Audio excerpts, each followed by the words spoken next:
sondage Harris Interactive LCI. Jean-Michel Apathy, on se tourne vers vous. À l'heure où l'on parle, Rachida Dati est toujours en tête des intentions de vote. Oui, alors effectivement, d'un point, 25%. Donc c'est un sondage à 12 jours du scrutin qui est évidemment important. Il va nous servir à éclairer la discussion qui se produira ce soir. D'abord, il faut noter, toutes les élections municipales précédentes étaient dominées par la droite et la gauche qui étaient entre 30 et 40%. Là, sur le tableau des intentions de vote, on le voit, Rachida Dati est en tête, mais à 25% des voix seulement. C'est-à-dire que aucun concurrent ne domine vraiment l'élection et il est très dur d'en prévoir l'issue. Rachida Dati en tête, 25%, vous le disiez, mais où sont ses réserves de voix pour le second tour? Elle n'en a pas. Anne Hidalgo, 24% d'intention de vote, ça veut dire qu'il y a sur le bilan d'Anne Hidalgo un regard qui est très critique.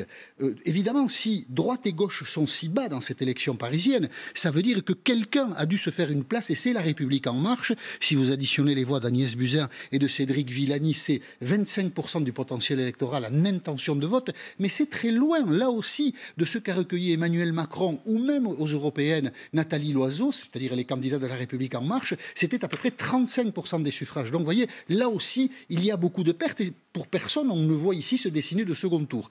Et la dernière surprise, pour le coup, de ce tableau d'intention de vote, c'est le score bas de David Béliard, l'écologiste. On dit que l'écologie, c'est la préoccupation centrale. Eh bien, pour les électeurs qui vont se retrouver dans les isoloirs dimanche 15 mars, ça n'est pas tout à fait le cas. David Béliard est seulement à 11%. Quand vous voyez ce tableau d'intention de vote, ce que vous ne comprenez pas, c'est quel est le second tour, quel est le candidat dominant qui est favori pour la mairie de Paris. Il n'y en a pas aujourd'hui. Il y a une forme d'égalité entre les principaux candidats, ce qui va donner d'autant plus de sel au débat qui va se dérouler ce soir. Voilà.